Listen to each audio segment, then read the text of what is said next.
I'm creating a little video for my tiny house so you can see all the features, so when I'm not here it's easier to explain. It has a 16-foot roof, which is gargantuan for a tiny house, because I wanted to have a feeling of spaciousness inside. Most tiny houses are 13.5 feet tall by 8.5 wide. I do need a building permit, not a building, I do need a moving permit from the city to move it, which I have already, and the permit is $40, and they tell you exactly where to go, and it was a really easy move coming up from Asheville up here to Mars Hill. The first thing you'll notice coming in is the bamboo flooring that we laid, and the 3 5-foot by 7-foot windows that run down the side of the house, which match the other oval windows down here. This little heater here is the only thing that I need to use to heat the whole house. It's been so well insulated in the floors and ceiling and walls that this is more than enough, and I usually have to keep it down quite a bit so I'm not overheated. The bottom cabinets are actually antique Chinese moving boxes. You can look those up on the internet. You can take those all out if you wanted to and make more cupboard space in there. But they work perfectly fine, and I really actually like them just the way that they are. The whole stair system going up to the loft is actually a series of, I'll do it from this side, is all cabinets. I can't get far enough away to see it. There we go. So you have lots of storage all throughout this here. We have a medium-sized refrigerator.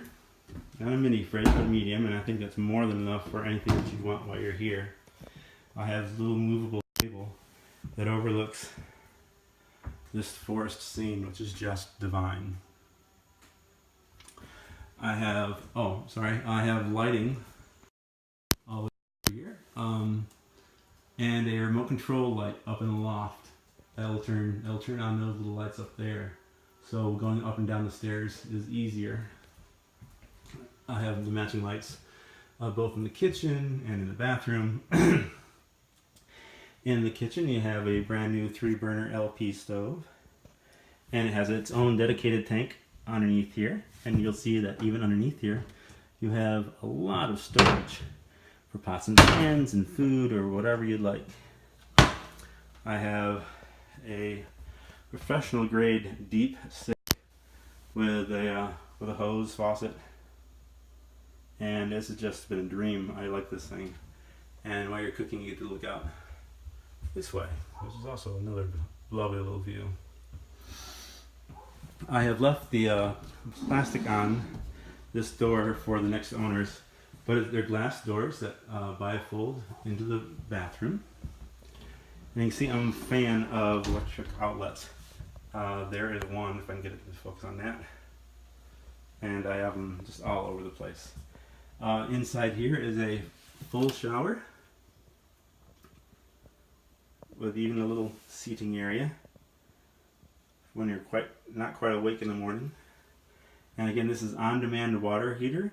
Really pumps out hot water really nicely for this thing, for all the utilities. I have a light here, 2 of them above, so I have lots of light in the bathroom, which I like. I handmade the bathroom faucets and the little sink that sits on a pedestal. And we have a new Nature's Head composting toilet with a fan that goes out to the exterior of the building. What makes it, I was going to leave it full just so I can show people that there is no scent whatsoever, but you know, I cleaned it out for you. Coming this way again, this is your view. It's about 2 o'clock on a Monday, and this is how it looks. I'm going to come up the stairs into the loft. Now in the loft we have cork flooring, and you'll see all of the 14 handmade casement windows that add a lot of ventilation to the, if you like. There's a large bed up here. You can have a smaller bed if you like, but I like large beds to move around on. And even up here, it's a really tall ceiling, which makes it all very nice. And from here, now you're looking down at everything.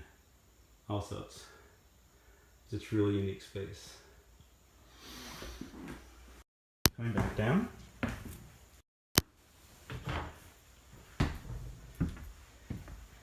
I've started a stone and pebble sidewalk. It goes out to kind of where we park out there. And that's my favorite rock right there. And the stones continue out around to the back deck with a matching chair, of course. And it's where I like to read and listen to the birds in the afternoon. Now you can see, this is all so private and peaceful and quiet.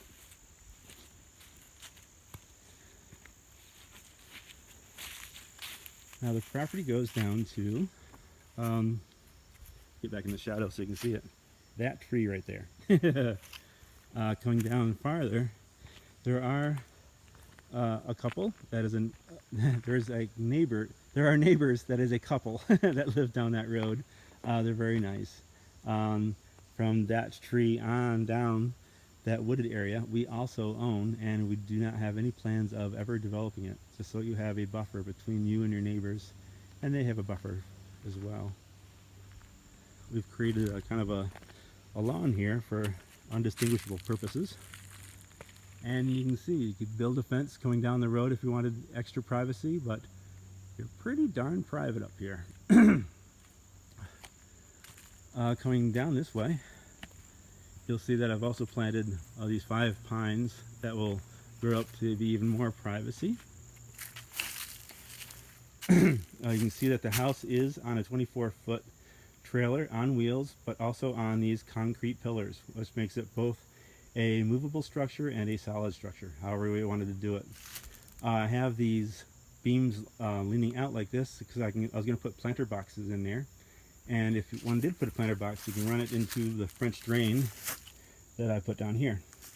And there's a French drain that goes all the way down through and around and down the side of the face of the hill. This is your water container.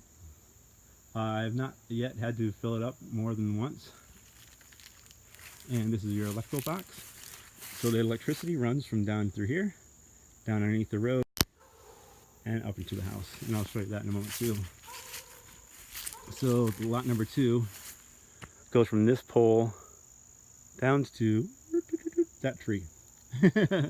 And it's about 100 yards.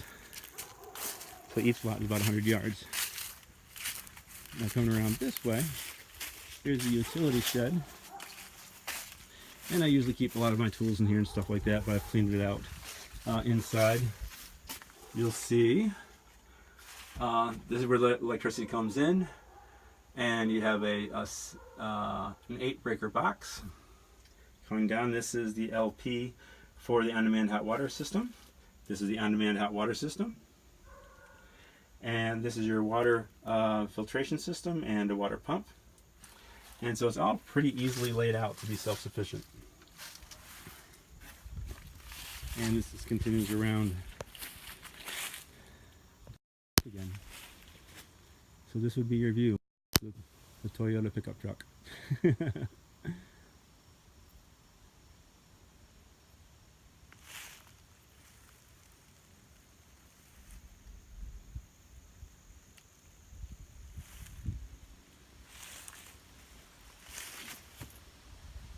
I can't think of anything else to say, but this has just been a work of art, and I'm happy to have someone else who truly appreciates it occupy it next. And to them, many blessings.